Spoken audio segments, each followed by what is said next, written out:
काफी दुर्भाग्यपूर्ण घटनाक्रम रहा बलौदा बाजार में। वहां जो हिंसा हुई उसको नियंत्रण करने में वहां ऐसे हालात बनाए दिए, सरकार प्रशासन की नाकामी रही कि वहां ऐसे हालात बने और सतनामी समाज, दलित समाज, आदिवासी समाज, ये सब लोगों का ना तो संरक्षण और ना सुरक्षा ये सरकार दे पा रही है, चाहे वो केंद्र की सरकार हो और विशेष रूप से राज्य की सरकार हो। जो वहां हिंसा हुई उसकी जांच करने के लिए जो कदम उठाए जाने चाहिए थे, जिन असामाजिक तत्वों ने इसको अंजाम दिया, बजाय उनको टारगेट करने के, और सत्ताधारी दल के कुछ लोग भी इसमें इन्वॉल्व हैं, ऐसी खबर आने को मिली थी।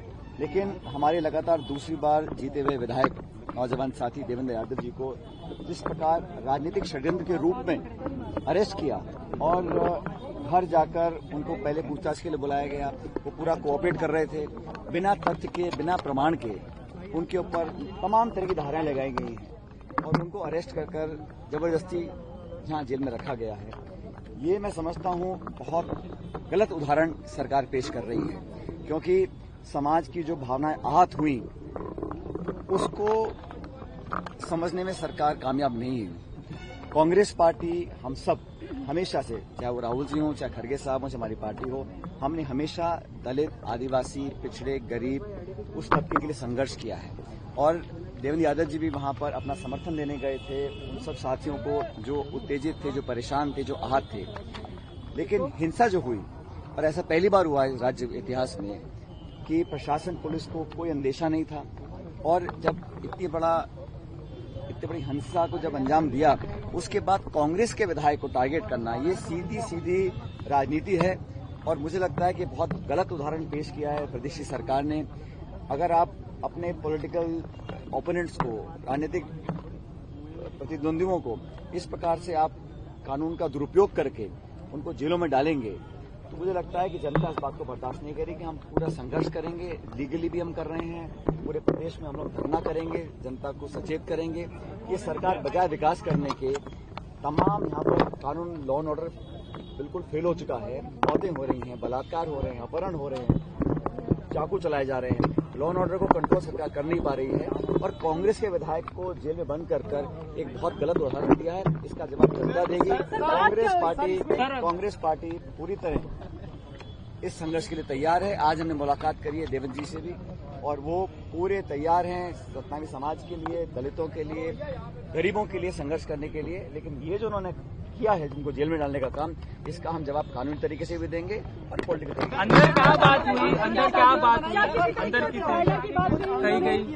हम लोगों ने कल पूरे प्रदेश में कांग्रेस कार्यकर्ता सड़कों पर उतरेंगे और अपना विरोध प्रदर्शन हम लोग करेंगे। जो कानूनी बातें हम करेंगे, लेकिन इस प्रकार की धाराएं लगाई, कोई तथ्य नहीं, कोई प्रमाण नहीं है और उसके बावजूद ऐसी धाराएं लगाई हैं जो कानून में कभी भी उसको कोई मान्यता देने वाला नहीं है। तो कोर्ट कचहरी का भी हम सामना करने वाले हैं। लेकिन ये जिस भ्रष्टापूर्ण कार्रवाई करी है, जिस तरह टारगेट करके उनको किया, की आलोचना की थी, उंगलियां उठाई थी, सरकार अपना काम नहीं कर पाई है, इसलिए अपना बदला निकालने के लिए देवेंद्र जी को उन्होंने क्या कहा, किसी प्रताड़ना की बात कही? ऐसा है, ये स्टेट गवर्नमेंट ने किया है, हम लोग जनता के बीच में जाएंगे। मुझे नहीं लगता कि राज्य सरकार में हमको उम्मीद है, हम, लेकिन न्याय सबके लिए बराबर है, हमें पूरी भरोसा है न्यायपालिका के ऊपर और कानून के ऊपर। लेकिन सरकार ने जो पॉलिटिकली मोटिवेटेड अरेस्ट किया है, ये पहली बार नहीं किया प्रदेश में। भाजपा की सरकारें जहां पर हैं वहां लगातार अपने पॉलिटिकल ओपोनेंट्स को नीचा दिखाने के लिए, उनका चरित्र हनन करने के लिए, उनकी आवाज को दबाने के लिए मिसयूज करते हैं एजेंसीज का, चाहे वो सीबीआई हो, चाहे ईडी हो, चाहे पुलिस हो। और ये जो केस बनाए हैं सारे झूठे केस हैं, हम प्रूव करेंगे कचहरी के अंदर। लेकिन आज हम लोग पॉलिटिकली भी इसको टेकअप कर रहे हैं, पूरे प्रदेश में आंदोलन करेंगे और हम सब लोगों को बताएंगे ये सर अपने ओपोनेंट्स। सर एक सवाल था सर, देवेंद्र यादव जो अभी अंदर है पिछले 6 दिन से, उनका स्वास्थ्य कैसा है? वजन वगैरह कम हुआ है क्या है कुछ ऐसा? स्वास्थ्य फिलहाल ठीक है, उनका मेडिकल रिपोर्ट भी आएगी। कुछ उनको तकलीफ थी तो ब्लड सैंपल वगैरह लिया है, मुझे बता रहे थे वो। कल रिपोर्ट आएगी, डॉक्टर्स वो देख रहे हैं।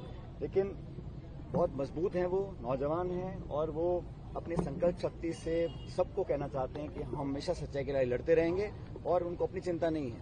इस मुद्दे को लेकर वो संघर्ष करते आए राजनीतिक तौर पर, उसकी ज्यादा चिंता उनको। क्या किसी को प्रेशराइज किया जा रहा है, उन्होंने कहा। और दूसरी बात ये है कि जैसे आपके एक विधायक अंदर के आप कह रहे हैं कि अपोजिशन को बर्दाश्त नहीं कर पा रहे, आपको लगता है कि आपके और भी जो विधायक हैं वो राडार पर हैं, पीसीसी जो है वो राडार मुझे पर कोई आश्चर्य नहीं होगा अगर बाकी कांग्रेस नेताओं के ऊपर भी ये आक्रामक कार्रवाई करें, क्योंकि कानून की परवाह करे बिना उसका मिसयूज कर सरकारी तंत्र का दुरुपयोग कर ये अगर कांग्रेस की आवाज को दबाना चाहते हैं तो कभी कामयाब नहीं होंगे। कांग्रेस के कार्यकर्ता हम सब मजबूती से डटकर मुकाबला करेंगे और राहुल जी के नेतृत्व में भाजपा का जो अपने विरोधियों को आतंकित करने का जो एक षड्यंत्र है उसको कामयाब नहीं होने देंगे। न्यूज नेशन अब व्हाट्सएप पर खबरों के ताजा अपडेट के लिए न्यूज नेशन के इस QR कोड को स्कैन करें।